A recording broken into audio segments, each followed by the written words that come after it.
Hola, mis amigos y amiga. Bienvenidos a Curtain Call, a program of reviews and previews of the great art and artists on Mali and beyond. I'm Paul James Brown. My trip to Cuba was a wonder. The Cuban people love beauty and represent it in their amazing architecture and ubiquitous art and music. Walk down any street, and as you go from house to house, a different music will be coming out of the houses, and no one complains that the music is too loud. There seems to be no noise regulations in Cuba. The variety of art that I found ranged from highly kitschy commercial stuff for visitors to challenging high art. Art is everywhere, not only exhibited in galleries and museums, but in restaurants, stores, and other public places. In Cienfuegos, we came upon the Grandma Moses of the region, Hugo Rivera Gonzalez, a self-taught master who sees himself as the tortoise he puts in many of his paintings. He tells the story that when he started painting, he worked on cardboard because he couldn't afford canvas. His first juried exhibit was a regional one with many trained artists in attendance. When they saw his work, they laughed and told him to go home.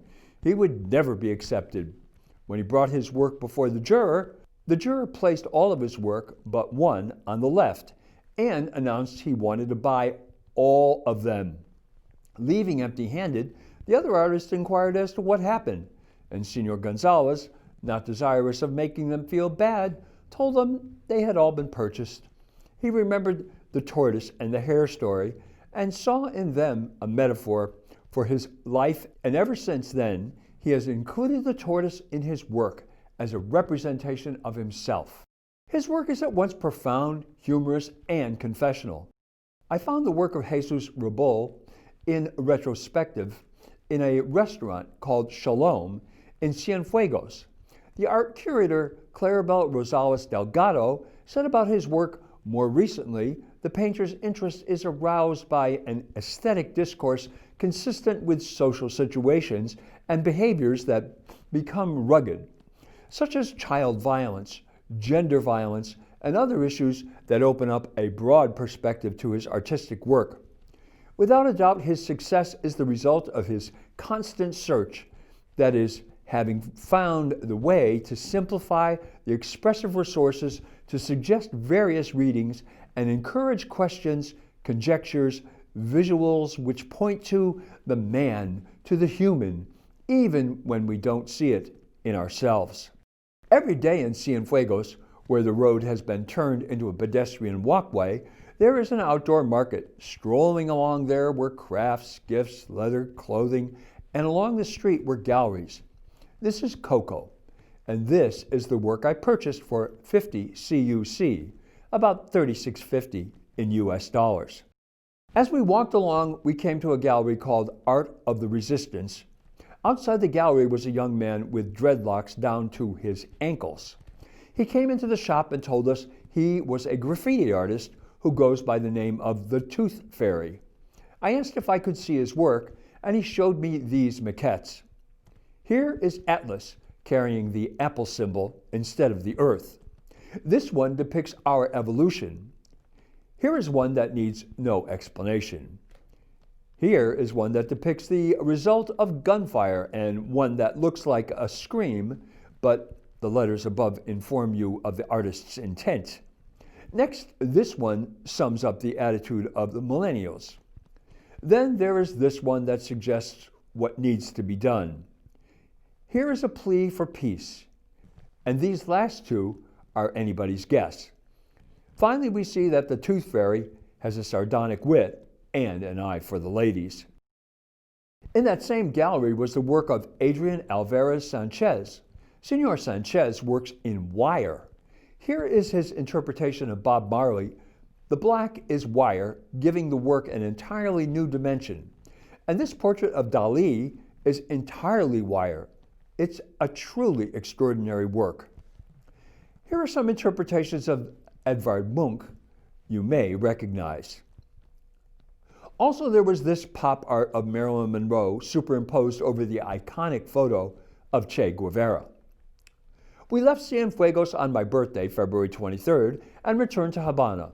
That night, we went to the FAC, Fábrica de Arte Cubano, a former glass factory that has been converted into one of the most fabulous art/party spots on the planet.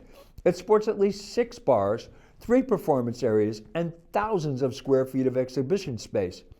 It is a catacomb on the ground floor, and there are 3 levels. We decided to start at the top and work our way down. When we got to the top of the steps, we were greeted by Enrique Rottenberg's Last Supper.